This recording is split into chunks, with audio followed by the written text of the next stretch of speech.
When I first moved into my college dorm, I was thrilled. It was my first taste of independence, and I couldn't wait to experience dorm life. My roommate, Anna, seemed nice enough, but she was a bit reserved. She told me she was a transfer student and was eager to focus on her studies. I respected that and didn't pry into her past. For the first few weeks, everything was normal. We got along fine and life settled into a routine. But then strange things started happening. It began with small, inexplicable occurrences. Items would go missing and turn up in odd places. The lights would flicker, and I often felt a cold draft, even when the windows were closed. Anna brushed it off, saying it was just an old building with quirks. One night, I came back late from a study session. The hallway was eerily silent, and as I approached our room, I noticed our door was slightly ajar. I pushed it open and found Anna sitting on her bed, staring at something on the wall. Her face was pale, and she didn't seem to notice me. "Anna?" I called softly. She didn't respond. I walked closer and saw what had captured her attention. Words were scrawled on the wall in what looked like red ink. "Help me." "Anna, what is this?" I asked, my voice trembling. She finally turned to me, her eyes wide with fear.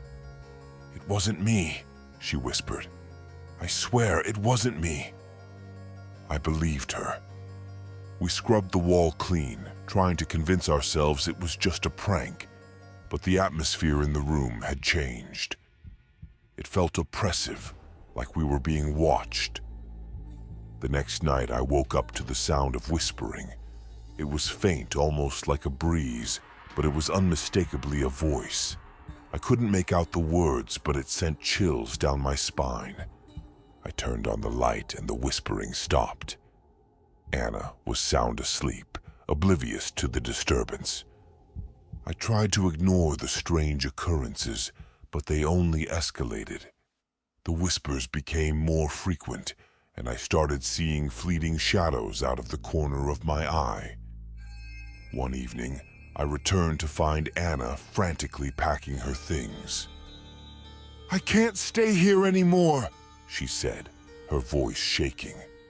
"It's not safe." "Wait, what's going on?" I asked, panicking. She looked at me, her eyes filled with terror. "I haven't been completely honest with you. I transferred because my old dorm was haunted.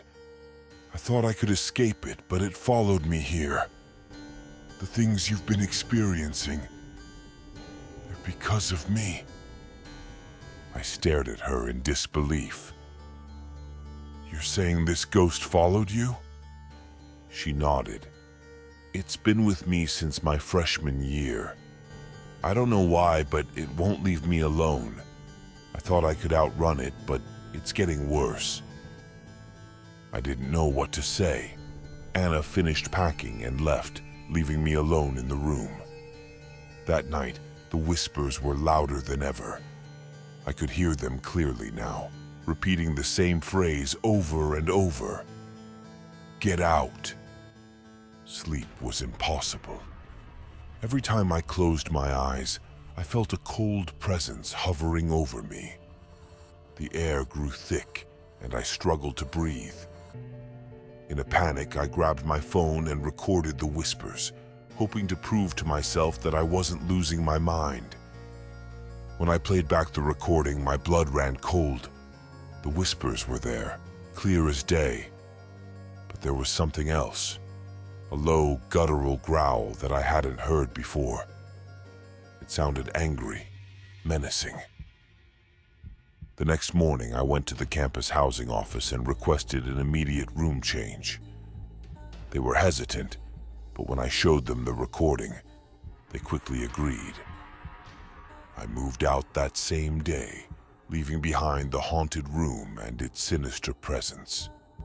For a while, things were better. My new dorm was quiet, and I finally started to relax. But then, one night, I woke up to the familiar sound of whispering. Terrified, I listened closely. It was the same voice, the same chilling message. "Get out." I realized then that the haunting wasn't over. Whatever had followed Anna had latched onto me, and it wasn't going to let go. The realization was paralyzing. I couldn't keep running from it. It would always find me. Now, I live in constant fear, never knowing when the whispers will start again. I've tried everything to rid myself of this phantom presence, but nothing seems to work. I consulted mediums, bought protective charms, and even reached out to paranormal experts. But the whispers persisted. It felt like I was living in a nightmare from which I couldn't wake up. One evening, determined to end this once and for all, I decided to confront the spirit. I set up a circle of candles in my room, placed protective symbols around me, and held the journal that Anna had left behind, her desperate scribbles detailing her haunting experiences. "Who are you?" I demanded, my voice trembling. "What do you want?"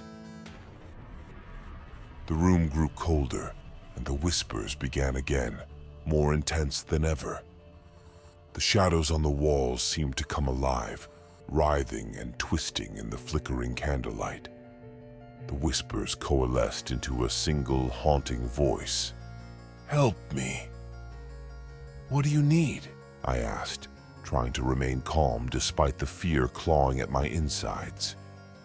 The shadows formed into the vague outline of a figure, a young woman, her face contorted in sorrow. She pointed to the journal, and I flipped through the pages, searching for a clue. There, hidden among Anna's frantic notes, I found a name: Sarah Mitchell. A quick search revealed she had been a student at the same university years ago, but had mysteriously disappeared. Her body was never found.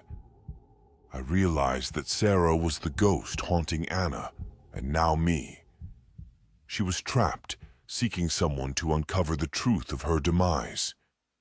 Determined to help, I delved into university records and old news articles, piecing together the tragic story of Sarah's last days.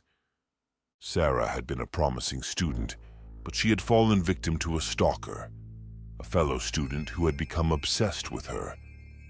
The university had dismissed her complaints, and she had vanished shortly after. Her spirit had been trapped, unable to find peace because her story remained untold. Armed with this knowledge, I reached out to the university administration, demanding they reopen the investigation into Sarah's disappearance. Reluctantly, they agreed. The renewed interest in the case brought forward new witnesses and eventually led to the arrest of her stalker, who confessed to his crimes. The night after his arrest, I performed a small ritual, hoping to free Sarah's spirit. I placed the journal in the center of the circle, surrounded by candles, and spoke softly. "Sarah, your story is known. Justice will be served. You can rest now." The temperature in the room returned to normal, and the oppressive feeling lifted. The shadowy figure appeared one last time, her face serene before dissolving into the light.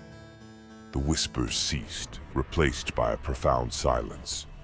In the weeks that followed, I felt an overwhelming sense of peace. The haunting was over. I had helped Sarah find the closure she needed, and in doing so, freed myself from the nightmare. But sometimes, late at night, when the wind howls and the shadows dance, I can't help but wonder if there are other restless spirits out there waiting for their stories to be told. And if they are, will they find their way to me?